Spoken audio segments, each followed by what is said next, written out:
All right, so thank you so much for coming back to BK Finance. I appreciate your time. I appreciate you giving me a little bit of your day to listen to me talk about all things personal finance. So today we got something really special that we need to talk about. All right, now what we need to talk about today is a brokerage account. Now, I had a subscriber say to me before, and they asked, listen, hey, can you talk about a brokerage account? And I love to talk about a brokerage account because a brokerage account is something that is one of the vehicles that can help you build wealth. Okay, a brokerage account is the account where you can actually buy and sell stocks, ETFs, bonds, etc. You can't do it in any other vehicle but a brokerage account. So, what a brokerage account is it's just a place, it's held in a brokerage, like say a Fidelity Investments or a Schwab or a Vanguard, and you could go to say a Fidelity Investments. I am biased towards Fidelity because I worked for Fidelity at one time in the 1990s at the World Trade Center in Boston. And so I love Fidelity, but you don't have to go with Fidelity. You can go with Schwab or Vanguard or M1 Finance or Robinhood or a myriad of other ones that are out there. But what you need to do is you would, but the biggest thing though is, I encourage everybody to actually open a brokerage account. You don't open a brokerage account till you actually have your finances right, till you go to my other videos when I talk about a budget, okay? Because if you've got credit card debt, maybe you're not ready for a brokerage account, because it wouldn't make sense, even if you were the best investor, to go ahead and open up yourself a brokerage account and start investing, but you have credit card debt and you're paying 30% on your interest to whatever it is, whatever company it is that you have the credit card with. So the first thing you would need to do is make sure that you have a sound budget and you have money to invest, okay? That you aren't carrying consumer debt and that you have dealt with that. But if you have done that and you want to open up a brokerage account, great. I have several brokerage accounts. I more than any other kind of investing, my favorite is actually trading stocks, buying stocks. I love that. I really do. It's something that I'm very extremely passionate about. Love companies like Apple or Amazon or Google or an ETF that is with the S&P 500. And we'll get all to that in my videos, in future videos, and I explain exactly what that is. But a brokerage account is just an account that you can open at a brokerage. It's not a checking account, although you can have an aspect of it even at Fidelity or other ones where you could write checks off of it. But the main point of a brokerage account, which is different from just a regular checking account, is that you now have the ability to buy stocks. You have the ability to now buy, and the good thing about it is now, unlike before, back years ago, fractional shares, which is a portion of a share, you're able to do. You weren't able to actually buy those years ago. You had to buy a full share. But if you want, like for instance, Apple right now is at say 140. I think it is about $148 a share.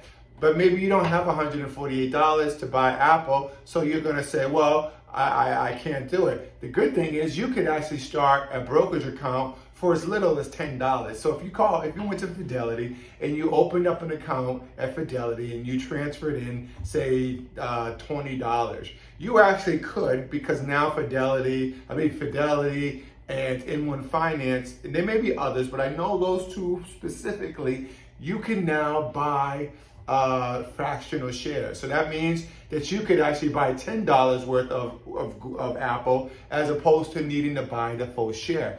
Now, you want to make sure, because remember, trading in a brokerage account, okay, there are some risks. When you are, actually, I should stop using the word trading. When I say investing, you don't want to trade, you want to invest. We're not gambling here. We're going to invest in sound companies that we know what they do. I know what Apple does. I know what Amazon does. I know what Procter & Gamble does. I know what these companies do. Okay, so you don't just want to just go and just, because you heard some guy on YouTube tell you about a particular stock and you go and put money on it, and then because you don't know, you don't even know if he knows or she knows, you don't know. So you want to make sure that whatever you're investing in is a sound company. Now, I recommend if somebody gets in and they're a new beginner to the stock market and they're just getting in, I recommend that you do that you have an ETF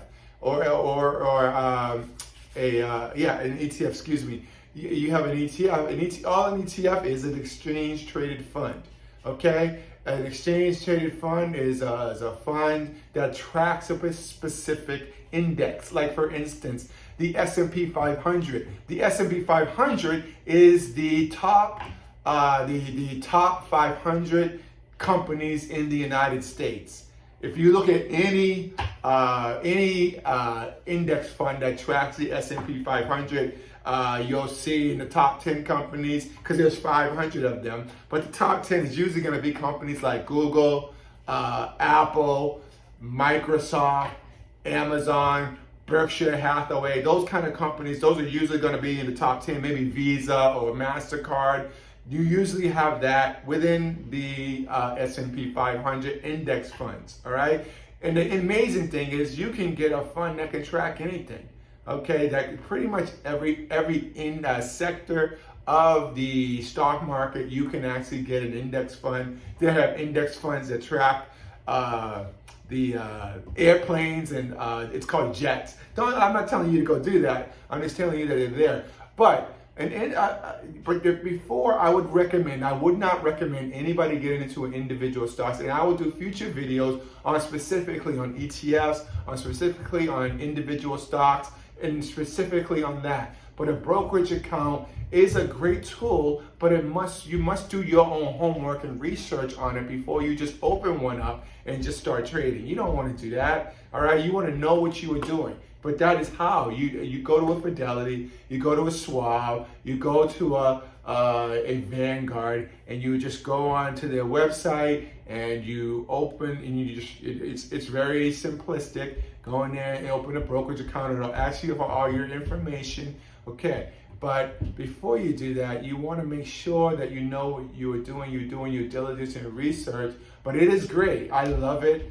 I believe I'm addicted to stocks. I think I have a problem. I really do. But I guess if there's going to be a problem, that would be the problem to have, right? I mean, I don't know. So I'm just saying, but that's what it is. So a brokerage account is great. Now, another thing that you got to realize is that taxes are an issue going with a brokerage account. Now, I'm going to teach you two things today. One is short-term capital gains, and the other is long-term capital gains. Now, if you say you buy Apple, okay, and you buy Apple, and you buy one share Apple for say $148, you bought it tomorrow. You buy it, and Apple miraculously goes up. Now it just amazingly, it won't happen, but if it does, it goes up to, you bought it for $148, it goes up to $500, okay? So quick math will say, you just made $352, and you're saying, okay, you know what? It ran up that much in a week, I'm gonna sell it. So now you have a profit of $352. And then you sell it because you want to take your profits. The only thing about that is you have to pay taxes on it. The government always wants their money. Okay, so you're gonna have to pay taxes. Now, that was considered a short-term capital gain because you did not hold the stock over 1 year. So whatever your regular income tax is, and if you are regular income, you were taxed 23%. Well, that is too taxed at that. So that is a short-term capital gain. That is taxed at your regular tax, your taxable rate. Now, if you bought that stock, you bought Apple, and you bought it, what's tomorrow? I think tomorrow is September 20th. But you wait 1 year to sell it. And you wait, I believe it's 1 year and a day. Okay, you have to hold it for 1 year. So if you hold it and you still had that $352 gain, and you sold it and you waited a year to do it, and then you sold it, well then now you're talking. Now you're talking about only 20% short-term capital gain. No, I'm sorry, 15. I apologize. 15% capital gain, short-term capital gain. So you saved. Okay, so the government, if you're just trading and making all this money quickly, the government's going to tax you more. But if you wait a year, which I suggest, now you want to be a long-term investor. Okay, you don't be a day trader and all that, because that just gets into that's high risk, and most people who do that, there are very few people who can actually do that and make a profit. A lot of people do that and they don't make any money at all. So you don't want to do that, all right? But you want to become a long-term investor, someone who invests for the long run. You're not investing for just 6 months. Maybe you're going the duration based on your age, based on your goal. So that's what you need to do. So you go to Fidelity or something like that. You open up an account. Okay, remember, fractional shares are a real thing. So you don't need thousands of dollars to start. You actually need very minimal. You can start with $50 and just say, you know what? I like this company. I like Amazon. I know Amazon. I know what they do. I just want to buy a piece of that. Okay, just to get started. And I suggest anybody doesn't do individual stocks. I suggest you do ETFs. I will make sure that one of my next videos will be on ETFs and explaining the different things that you can invest in within a brokerage account. But that is a brokerage account, and I believe, and personally, I believe every responsible adult should have a brokerage account. You should be doing that. Okay. Now, amazingly, I teach. You guys know I teach. I'm a history teacher, but I also teach personal finance. This year it's on. So I'm teaching my students all this stuff. I'm just loving it. I'm just loving it, and I'm telling them what they need to do, and I'm telling them all the great things that I'm saying to you guys. I say to them, the thing about them is they're 16, 17, and 18 years old, and I tell them, I'm like, guys, if you do what I tell you, the sky's the world is your oyster, the sky's the limit for you guys. I tell them that all the time. But anyways, that is that. So that is a brokerage account, guys. Please make sure you subscribe to the channel. Please hit the like button if you like to enjoy the content. I appreciate it, as I'm just really trying to build this channel and make it great, really get that information out there for people to really change their lives fiscally, because I think it's so important.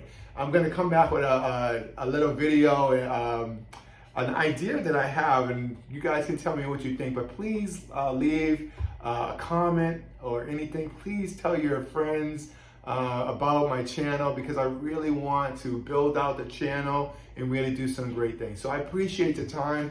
Thank you so much. I appreciate it. And until we meet again, ciao.